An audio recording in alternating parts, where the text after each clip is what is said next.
Good day. Welcome again to your program, The Kingdom Daily.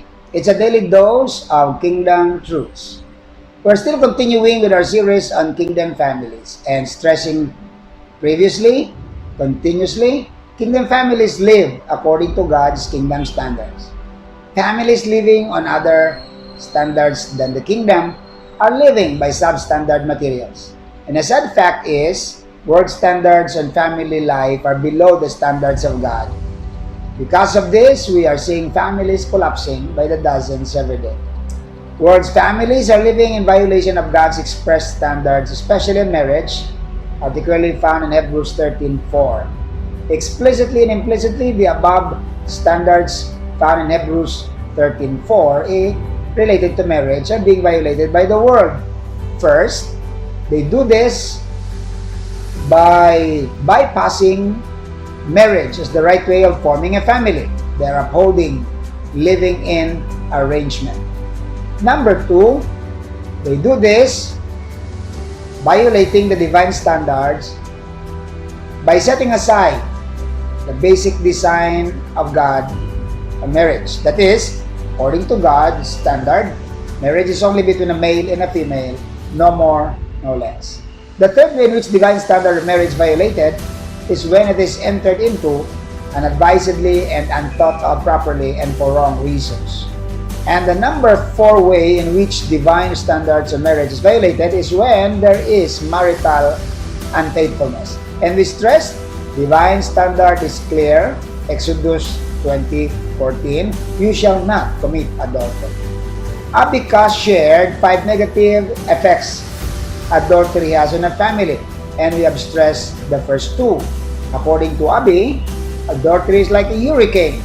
When it sweeps you up, you and everyone are thrown into different directions.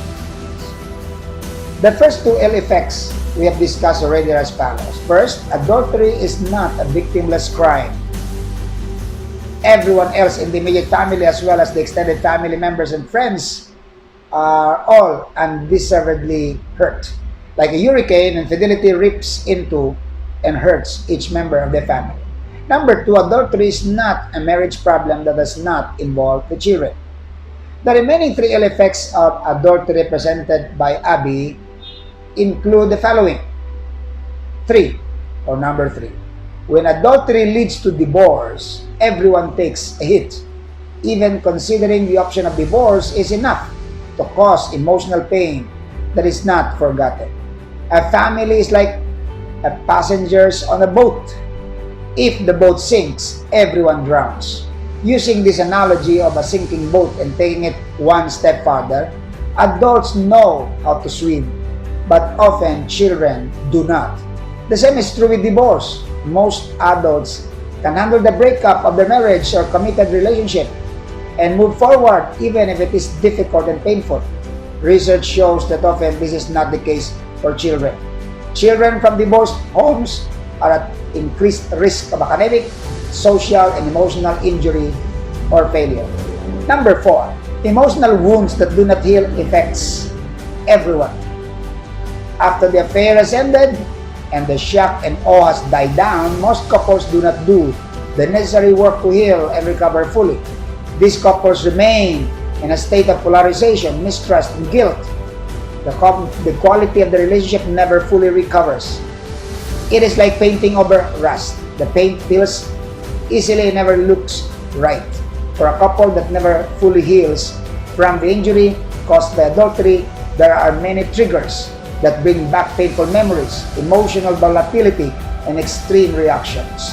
This emotional tension that affects couples who have not healed from adultery impacts everyone around them, especially their sensitive children. Number five, the adultery story is always remembered and everyone that knows it is changed forever. Even though the couple may choose to stay together, everyone who knows these two individuals will always treat them differently.